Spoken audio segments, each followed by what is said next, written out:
The illusion of maturity. She's successful. She's charming. She's admired. And yet, she feels hollow inside. How can someone who seems to have it all together still feel lost, stuck, and dependent? We often mistake age, achievement, or social validation for emotional maturity. But real psychological growth isn't about looking strong. It's about being whole.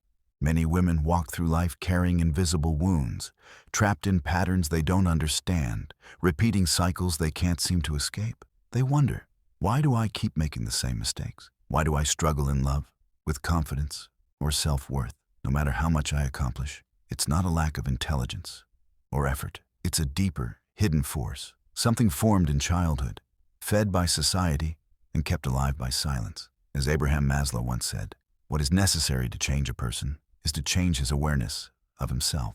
This is about awareness. This is about waking up. Because until you confront the part of you that never fully grew up, you will keep living a life that doesn't fully belong to you.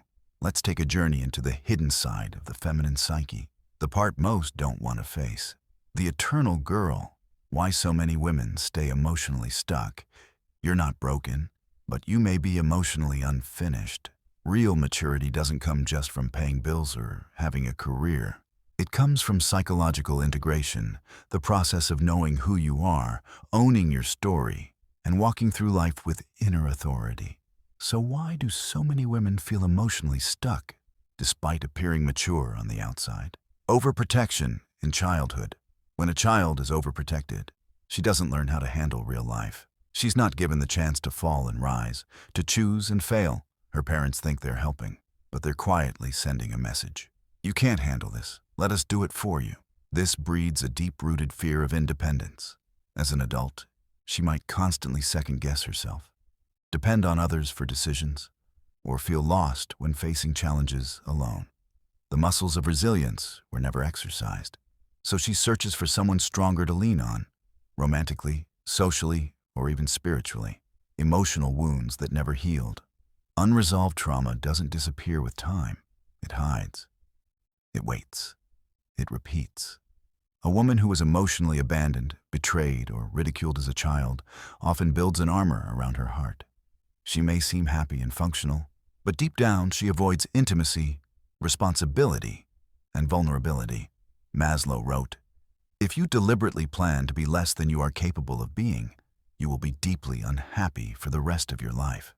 The girl who hates confrontation may just be terrified of abandonment.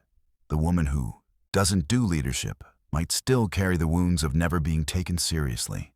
Pain stunts growth, and if we don't face it, we'll live our entire lives reacting instead of choosing. And that's exactly what happens.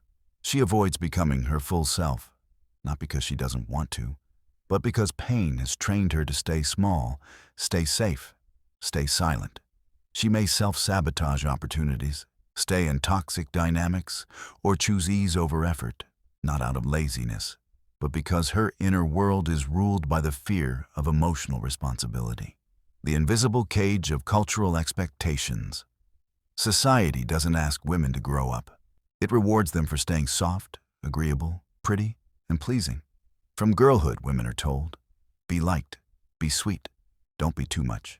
They learn to mold their identity around others' opinions. Parents, peers, partners. They chase approval instead of purpose. This disconnection from their inner world leads to a kind of emotional amnesia. They forget who they are when no one is looking.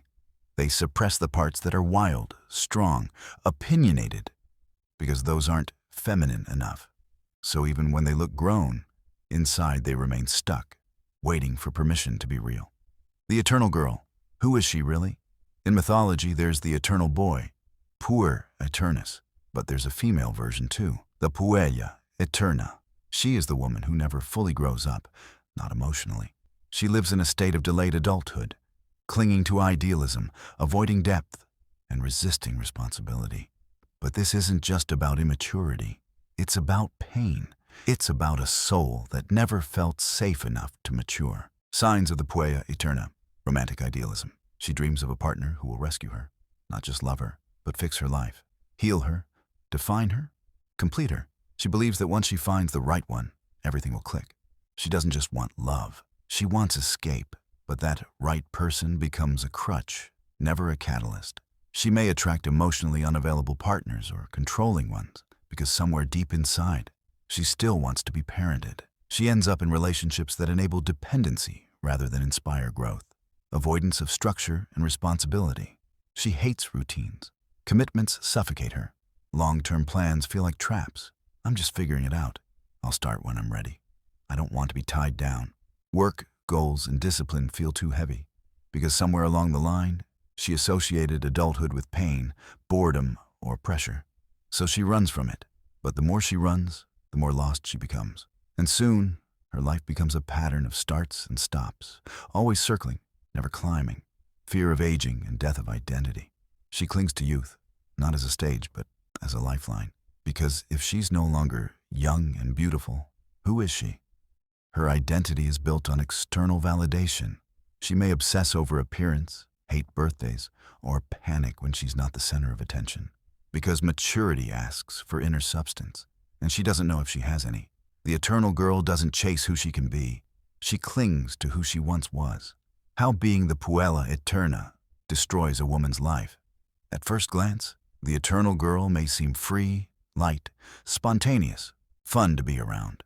But this illusion comes at a devastating cost. In relationships, she ends up chasing intensity instead of intimacy. She's either worshiping someone or running from them. Real connection requires accountability and emotional courage, neither of which she's comfortable with.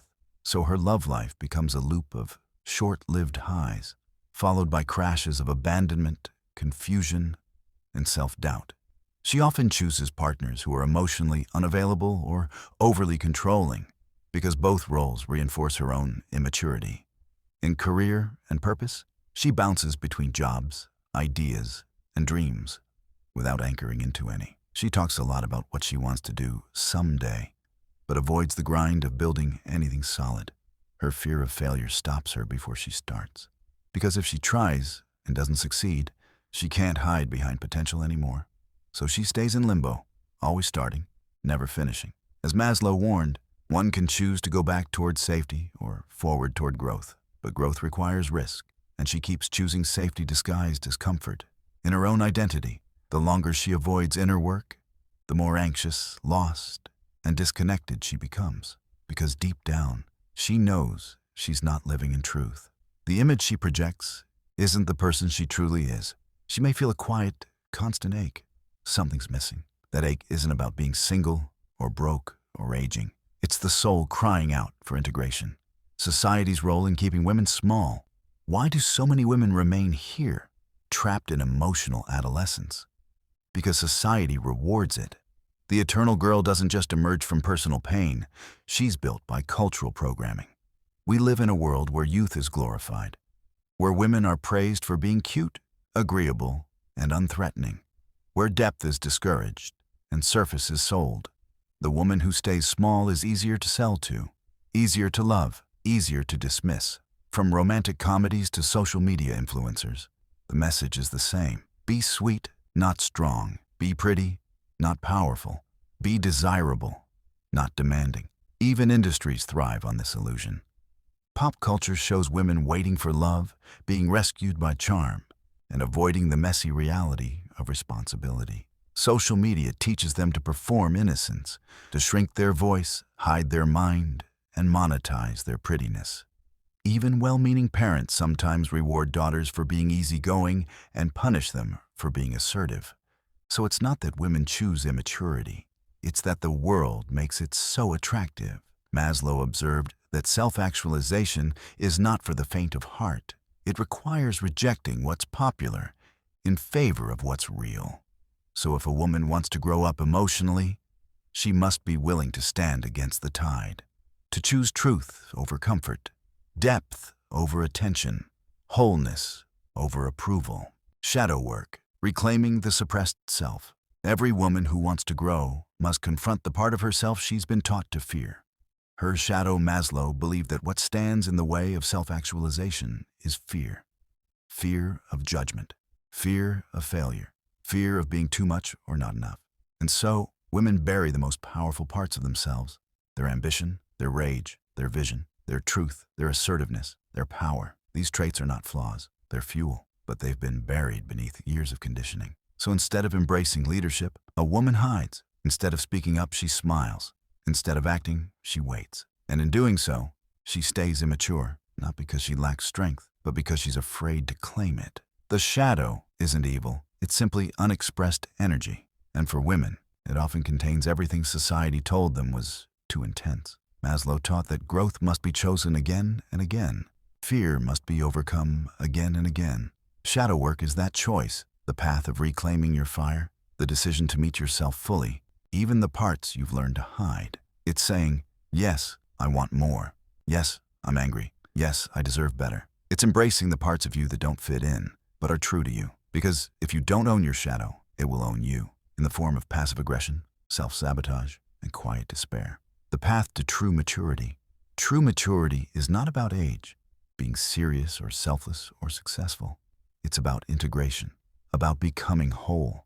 It's the ability to stand alone without falling apart, to stop waiting for a hero and become your own. Here's what that journey looks like. Radical self-honesty. Stop performing. Stop pleasing. Look at your patterns. Where are you avoiding responsibility? Where are you still waiting for someone else to fix it? Self-awareness is the starting line of maturity, letting go of external validation. Your worth isn't in likes, compliments, or relationships. It's in how fully you are living in alignment with who you are when no one is watching. Balancing feminine and masculine energy. You don't have to choose between softness and strength. You need both, intuition and action, depth and direction. A mature woman knows how to hold both and be proud of it. Taking full responsibility. No one is coming to save you. No partner, no parent, no mentor, and that's okay. Because you have the power to become the heroine of your own story, but only if you choose to. Maslow called this self-actualization, the process of becoming what you are capable of becoming. It's not a destination, it's a decision. The decision to stop living for approval, the decision to stop running from pain, the decision to stop pretending you're okay when you're not. You don't have to be perfect. You just have to be whole. The choice every woman must make. Every woman carries the eternal girl inside her, the part that wants to be rescued, admired, protected. But there's also a deeper self, quieter, wiser, waiting. She doesn't want to be saved. She wants to rise. And the moment you stop waiting for someone else to write your story, the moment you stop fearing your own power, is the moment you begin to grow, not just older, but whole. You don't have to be perfect to be mature. You just have to be courageous enough to begin. Call to courage. If this spoke to you, it's not a coincidence. Ask yourself, what am I still clinging to? What am I afraid to face? Who could I become if I stopped hiding? Maybe, for the first time, you saw yourself, not the polished version, but the part that's been waiting to be seen. You don't have to stay stuck. You don't have to keep performing. You don't have to keep playing the eternal girl. This is your invitation to grow, to go deeper, to do the real work, to reclaim yourself. Because the world doesn't need more perfect women. It needs more whole ones. So if you're ready to step out of illusion and into power, hit subscribe and begin your journey inward. The heroine of your story is waiting, and she's you. Share this video with a woman you love. Someone who needs to hear that she doesn't have to stay stuck. She doesn't have to be the eternal girl. She can grow, she can rise. Because maturity isn't given, it's claimed.